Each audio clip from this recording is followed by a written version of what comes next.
하나님 말씀은 사무엘상 6장 10절에서 21절까지의 말씀입니다. 사무엘상 6장 10절에서 21절입니다.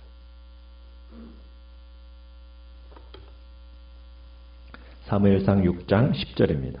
그 사람들이 그같이 하여 젖나는 소 둘을 끌어다가 수레를 메우고 송아지들은 집에 가두고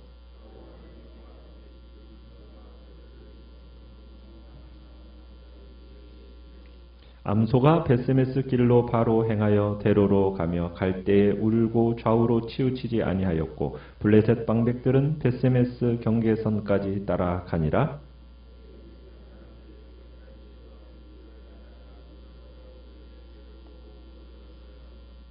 수레가 벳세메스 사람 여호수아의 밭 큰 돌 있는 곳에 이르러 선지라. 무리가 수레의 나무를 패고 그 암소들을 번제물로 여호와께 드리고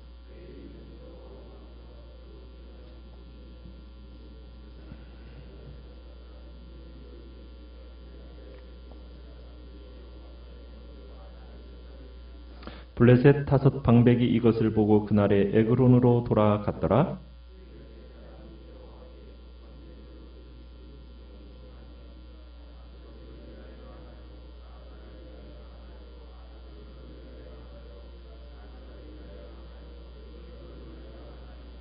드림바 금쥐들은 견고한 성읍에서부터 시골의 마을에까지 그리고 사람들이 여호와의 궤를 놓은 큰 돌에 이르기까지 5 방백들에게 속한 블레셋 사람들의 모든 성읍들의 수대로였더라. 그 돌은 벳세메스 사람 여호수아의 밭에 오늘까지 있더라.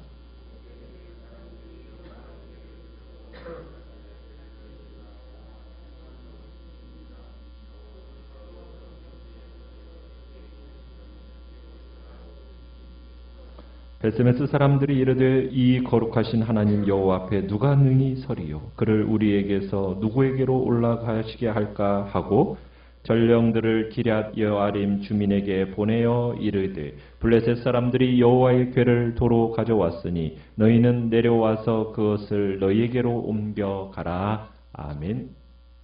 오늘 말씀의 제목은 큰 재앙은 누구로부터? 라는 제목으로 말씀을 나눕니다. 블레셋 사람들은 여호와의 법궤를 신전에 들여다 놓은 이후로부터 큰 재앙이 그들의 성읍에 임하게 됩니다. 그러면서 그 재앙이 진짜 여호와 하나님으로부터 온 건가?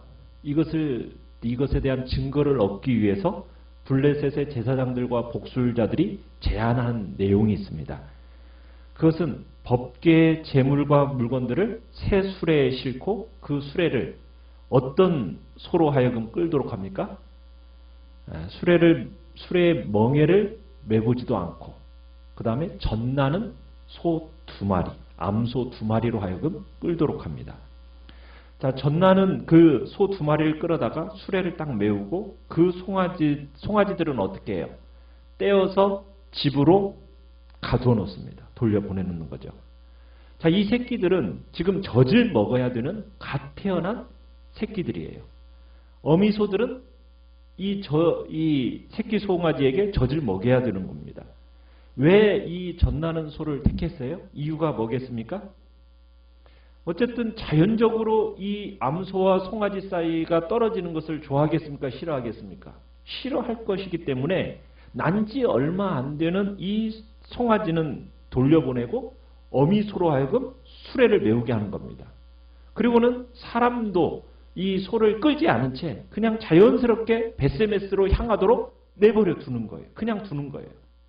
그래서 새끼를 떼어놓은 어미소가 새끼한테로 가지 않고 벳세메스로 쭉 올라가면 이건 누구의 역사라는 거예요? 이 지금까지의 모든 재앙의 역사는 하나님의 주권적인 역사다. 하나님의 주권 아래서 이루어진 역사다. 이것을 인정하겠다는 겁니다. 그렇지 않고 소가 다른 쪽으로 가요. 자기 새끼 송아지들한테 젖먹이려고 간다. 그러면은 이 지금까지 일어났던 모든 일들은 무슨 일이다? 우연히 발생한 일이다. 이렇게 단정하겠다고 지금 생각을 하고서는 지금 이런 일을 지금 벌이고 있는 겁니다. 자, 그런데 여러분 아무리 생각해봐도 이 소가 어디로 가야 맞습니까? 베세메스 쪽으로 그냥 쭉 올라가는 것이 맞습니까? 새끼가 있는 집으로 가는 것이 맞습니까? 그죠? 새끼가 있는 집으로 가는 것이 이 창조적인 본성 속에서 가지고 있는 내용이잖아요. 그러니까 어미소가 당연히 전나는 소이기 때문에 그 참 배고파서 우는 그 송아지에게 젖을 먹이러 갇혀 있는 그 집으로 돌아가는 게 맞다는 얘기입니다. 그런데 지금 블레셋 사람들은 이런 것을 이용해 가지고 뭘 지금 주장하고 싶은 거예요. 지금까지 일어났던 모든 재앙들은 우연한 일이다. 이렇게 이제 스스로 안위하고 싶은 겁니다. 그런 쪽을 겨냥해서 지금 이런 일을 벌이고 있는 거예요. 자, 그러면은 이제 사람이 안내도 안 해요, 이 소를. 어떻게 될까요? 어디로 갔습니까? 자, 12절에 가보니까 이 암소가 새 수레를 맨 그 암소가 어디를 향하여? 그죠? 벳세메스 길로 곧장 행하여 대로로 가는데 울음소리를 내며 갑니다. 그죠? 새끼들과 떨어지지 않고 싶잖아요. 그러니까는 그 암소들이 울면서 가요. 그런데 울면서 가는데 어떻게 가요? 좌우로 치우치지 않고 그냥 곧장 벳세메스를 향하여 가는 거예요.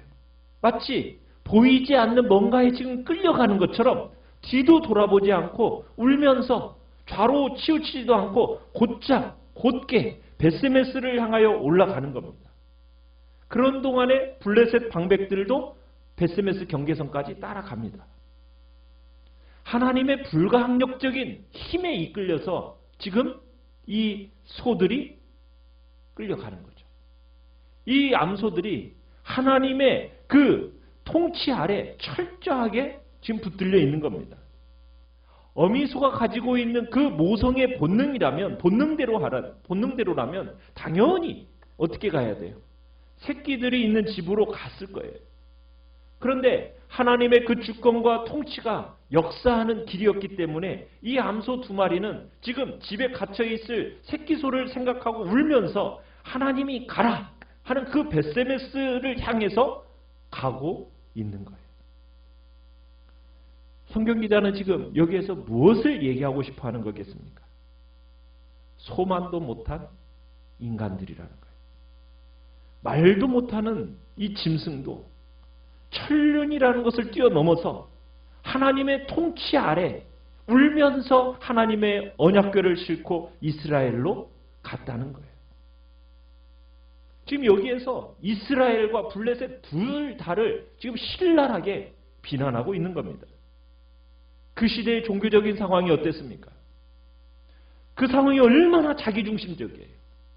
하나님을 네 편 내 편 이런 식으로 갈라가지고 내게 복을 줄까 말까 마치 하나님을 도깨비 방망이처럼 취급하는 그런 것에 대해서 고발하고 있는 내용이 바로 이 벳세메스 소가 지금 곧장 향하여 가고 있는 이야기입니다. 자, 수레에 실려온 돌아온 이 언약궤를 본 벳세메스 사람들의 반응은 어떻습니까? 이 벳세메스는 바로 이 블레셋 사람들과 블레셋과 가장 가까운 마을이에요. 이스라엘 국경지대인 거죠.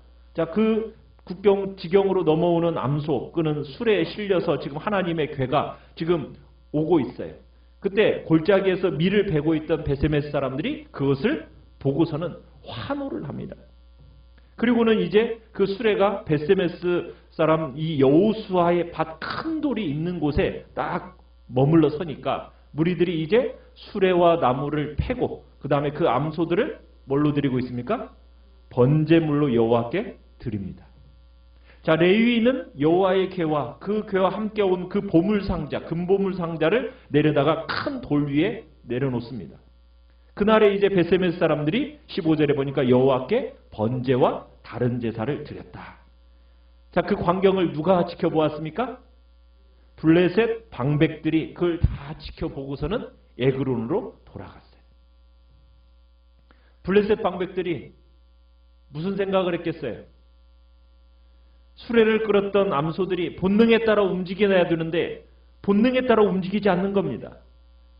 그들은 혹여나 이 모든 재앙들이 우연이었겠지라는 그런 스스로 그런 생각을 가지고 그런 기대를 가지고 이런 일들을 저질렀는데 하나님은 그 기대를 완전히 짓밟으시고서는 암소들을 몰고 그들이 바친 금 전리품들을 수레에 싣고서는 자기 백성 이스라엘에게로 돌아오시는 겁니다.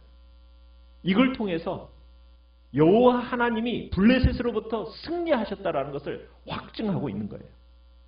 결국 블레셋 다섯 성읍에 일어났던 그 환란과 재앙은 누가 한 일이라는 것을 확실하게 증명해낸 겁니까? 이스라엘의 하나님 여호와께서 가하신 거룩한 공격이요 타격이었다라는 것을 판명해낸 겁니다. 하나님께서는 이 블레셋 사람들의 의도를 익히 간파해 내셨던 거죠.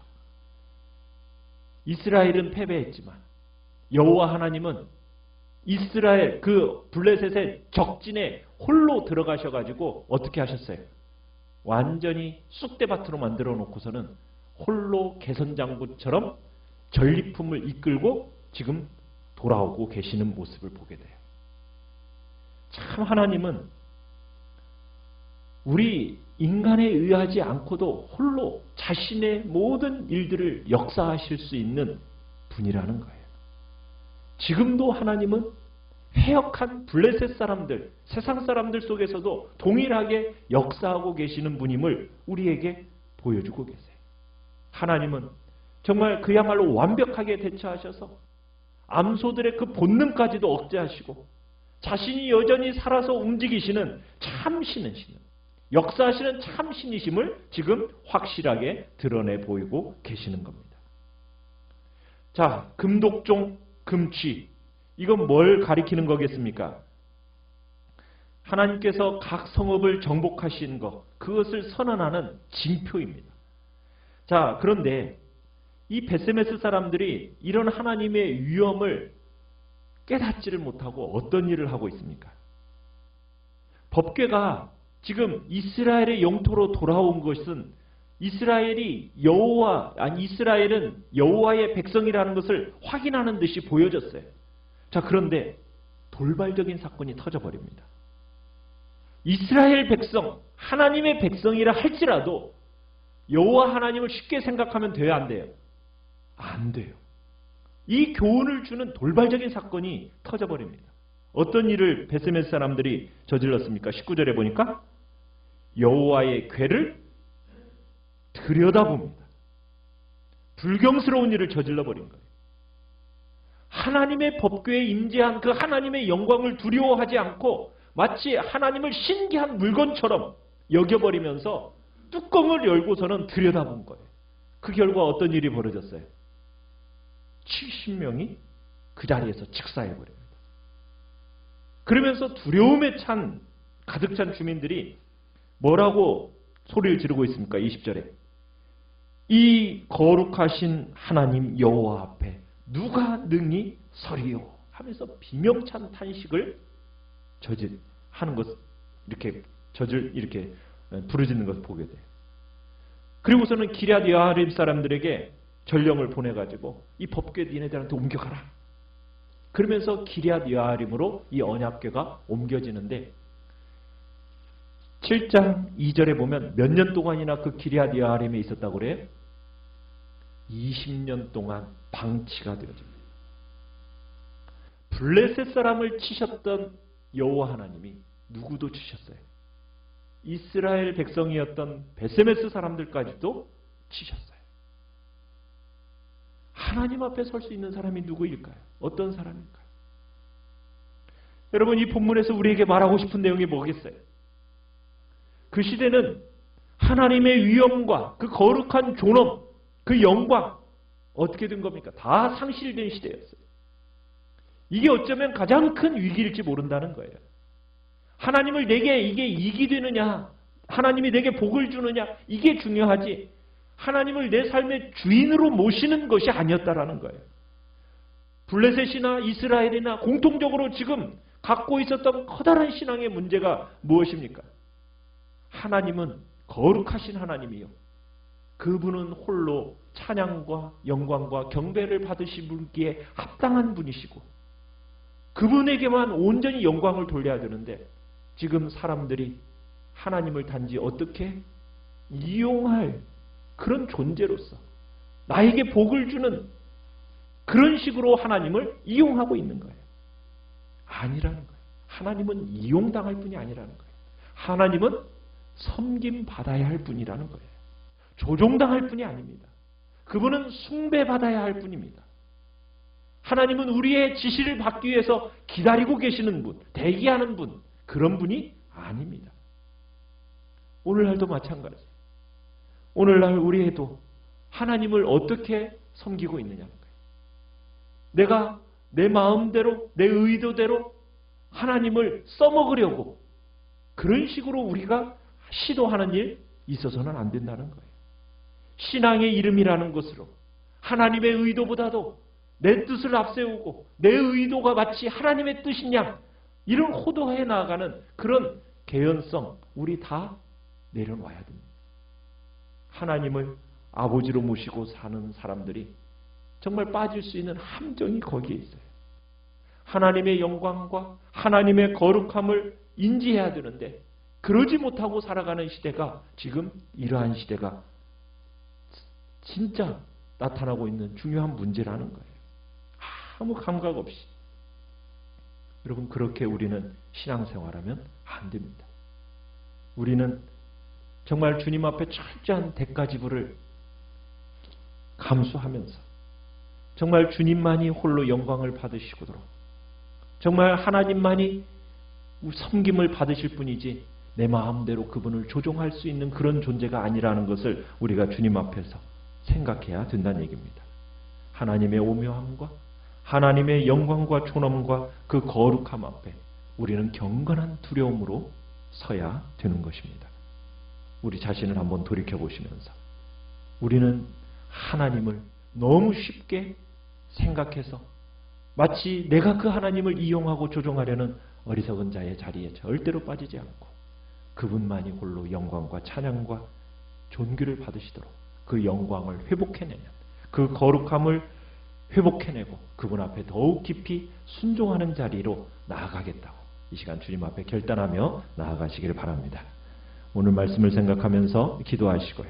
연약한 우리의 지체들을 위해서 기도해 주시며 또 이번 주 이제 전국 장로연합회 수련을 통해서 장로님들의 또 풍성한 은혜의 또 역사를 이번 주 목요일부터 주님 은혜를 달라고 또 금요일부터 있는 청년부 수련을 위해 우리 귀한 청년들이 주님 앞에 올바른 신앙 고백들이 나타날 수 있게 달라고 위해서 기도해 주시기 바랍니다. 그래서 기도해 주시기 바랍니다.